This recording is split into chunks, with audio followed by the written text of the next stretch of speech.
أحب الوفاء بشتى الصور، أحب الوفي الأمين الأغر، فأهل الوفاء كلون السحاب وحسن الربيع وماء المطر.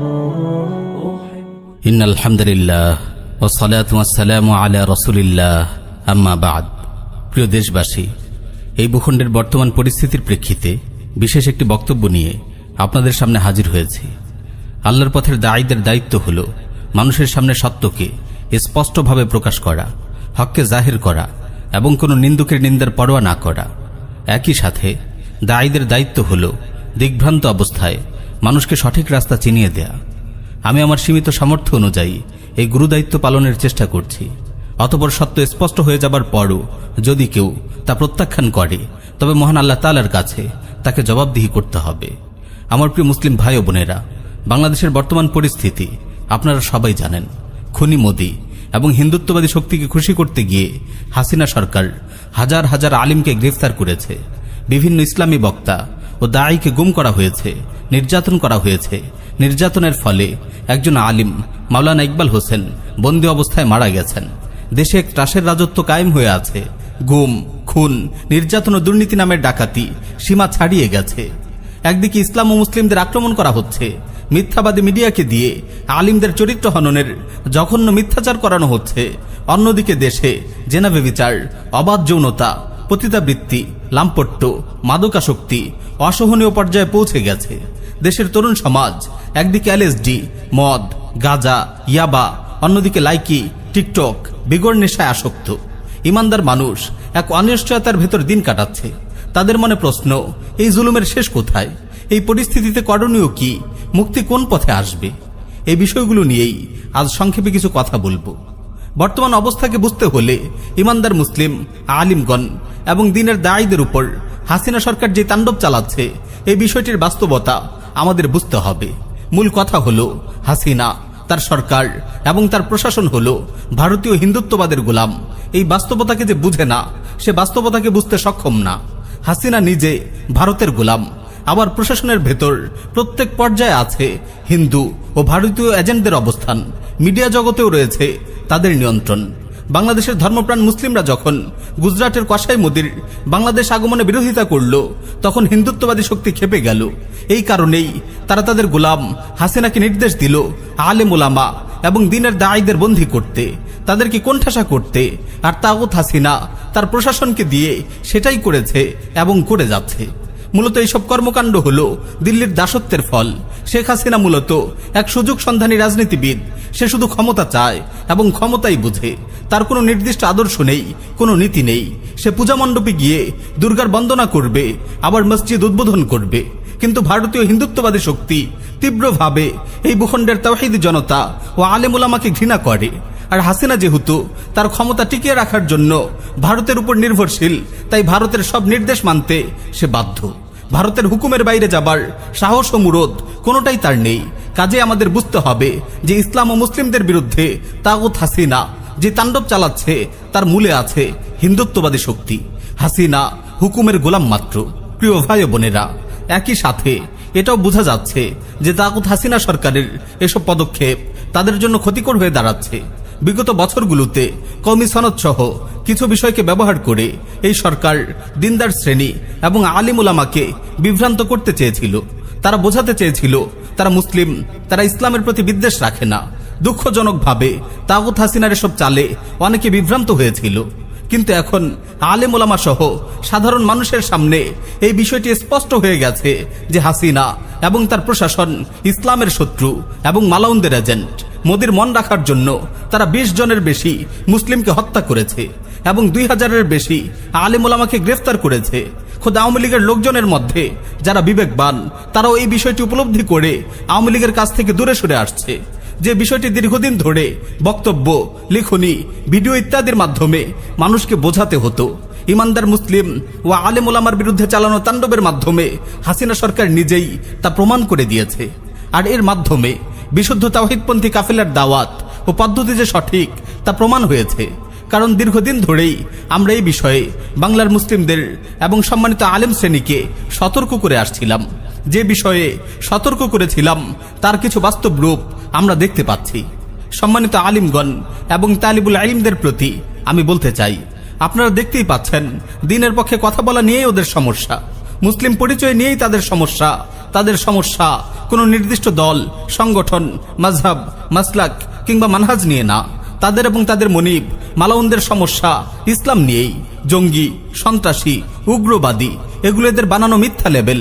দ্বীন ইসলামের অবস্থান থেকে তাদের জুলুম ও কুফুরের বিরুদ্ধে মুখ খুললেই সেটাকে তারা সন্ত্রাস এবং সেই বক্তাকে জঙ্গি বলবে। কোনো অবস্থাতেই তাদের সাথে আপোষ কিংবা সহাবস্থানে যাওয়া সম্ভব না। হিন্দুত্ববাদীরা ইসলামের কোনো কিছুই সহ্য করবে না, আর হিন্দুত্ববাদীরা যা বলবে হাসিনা তাই করবে। তাগুত হাসিনাকে সন্তুষ্ট করতে চাইলে মহান আল্লাহকে অসন্তুষ্ট করতে হবে। তাগুত হাসিনার আনুগত্য করতে হলে মহান আল্লাহর অবাধ্য হতে হবে। তাগুত হাসিনার সাথে সহাবস্থান করতে গেলে ইমানের সাথে কুফর এবং তাওহীদের সাথে শিরকের সংমিশ্রণ করতে হবে। এই বাস্তবতা উপলব্ধি করুন। 20 বছর আগের প্রেক্ষাপট আর আজকের প্রেক্ষাপট এক না। 10 বছর আগের রাজনীতি আর আজকের রাজনীতি এক না।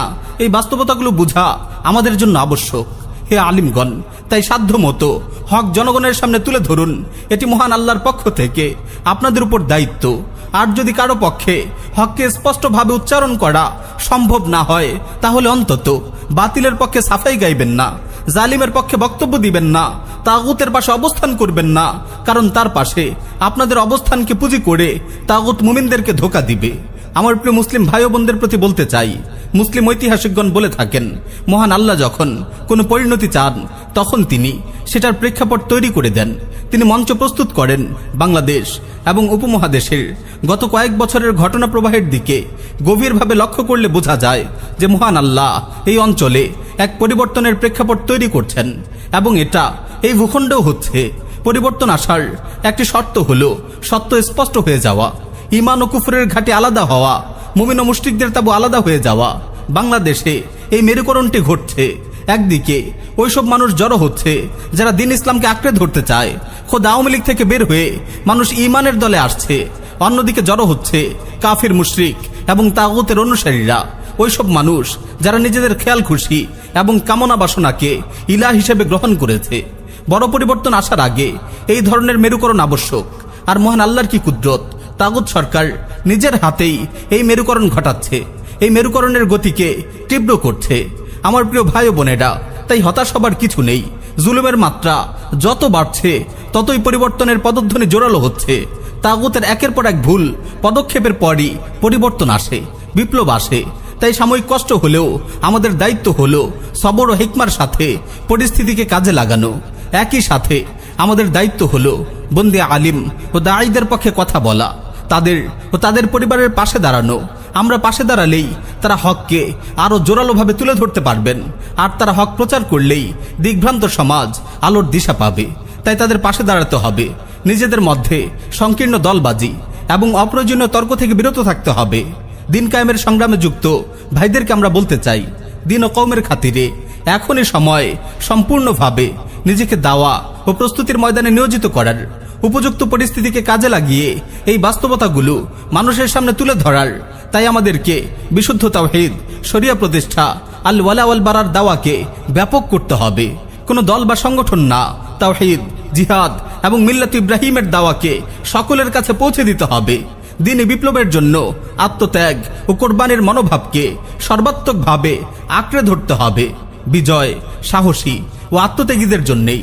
এখন যত আন্তরিকভাবে, যত গভীরভাবে পরিশ্রম করা হবে, ফসল তোলার সময় তত দ্রুত আসবে। সবশেষে সম্মানিত আলিম উলামা সহ সকল দ্বীনি ভাই বোনদের উদ্দেশ্যে আমি বলবো, বর্তমান পরিস্থিতি থেকে আমাদের শিক্ষা গ্রহণ করতে হবে। গতানুগতিক রাজনীতি, গতানুগতিক ইসলামী সংগঠনগুলোর ব্যর্থতা এখন পরিষ্কার। যদিও এই সংগঠন এবং দলগুলো ন্যাক উদ্দেশ্য নিয়ে তৈরি করা, কিন্তু কিছু সামাজিক সংস্কার ছাড়া ঈমান ও কুফরের সংগ্রামে এই সংগঠনগুলো কোনো মৌলিক ভূমিকা রাখতে সক্ষম না। এই ভূখণ্ডের নির্যাতিত মুসলিমদের সামনে কোনো সুনির্দিষ্ট সিয়াসি এবং বিপ্লবী পরিকল্পনা উত্থাপনে এই সংগঠনগুলো প্রস্তুত না। বরং এই সংগঠনগুলো সব সময় তাগুতের নাগালের ভেতরে, অনেকটা তাদের করুণার উপর নির্ভর করে অবস্থান করে। তাগুতের যখন ইচ্ছা হয় সেসব সংগঠনকে ভেঙে দেয়, নেতাকর্মীদের বন্দী করে এবং বছরের পর বছরের পরিশ্রমের ফসল একদিনে কেটে নিয়ে যায়।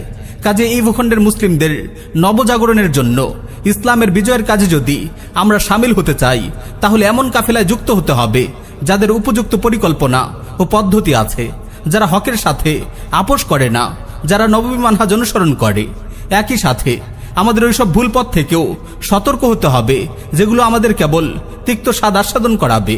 উদাহরণস্বরূপ তালেবান আন্দোলনের কথা চিন্তা করুন। সুপার পাওয়ার আমেরিকা সন্ত্রাসী নাম দিয়ে তাদের আক্রমণ করেছিল, তাদের নিশ্চিহ্ন করে দেওয়ার হুমকি দিয়েছিল। আজ সেই আমেরিকা তালেবানের সামনে মাথা নত করতে বাধ্য হয়েছে। যাদেরকে এক সময় সন্ত্রাসী বলেছিল, আজ তাদের সাথে আলোচনায় বসেছে। কেন? নিজেকে প্রশ্ন করুন। আসলে অধিকার কখনো হাত পেতে পাওয়া যায় না, অধিকার ছিনিয়ে নিতে হয়। সম্মান কখনো ভিক্ষা করে পাওয়া যায় না, সম্মান অর্জন করতে হয়। আপনি শক্তি অর্জন করুন, দেখবেন আজ যারা জঙ্গি বলে আপনাকে জেলে ভরছে, কাল তারাই আপনার সামনে নতজানু হবে, আপনার সাথে আলোচনা করতে চাইবে, আপনার সাথে চুক্তি করে বাঁচতে চাইবে। মহান আল্লাহ আমাদের সম্মান, মর্যাদা ও বিজয়ের প্রতিশ্রুতি দিয়েছেন, তবে শর্ত হলো তার নবীর পথ অনুসরণ করতে হবে, তার নবীর পদ্ধতি অনুসরণ করতে হবে। আফগানিস্তানে এই পদ্ধতি অনুসরণ করা হয়েছে, তাই সম্মান, মর্যাদা এবং বিজয় এসেছে। যদি বাংলাদেশে, যদি ভারতীয় উপমহাদেশে এই পদ্ধতি সঠিকভাবে অনুসরণ করা হয়, তাহলে সম্মান, মর্যাদা এবং সাফল্য আসবে। এটাই আমাদের রবের প্রতিশ্রুতি এবং নিশ্চয়ই আমাদের রব প্রতিশ্রুতির ব্যতিক্রম করেন না। ওয়া আখির দাওয়ানা আনিল হামদুলিল্লাহি রাব্বিল আলামিন।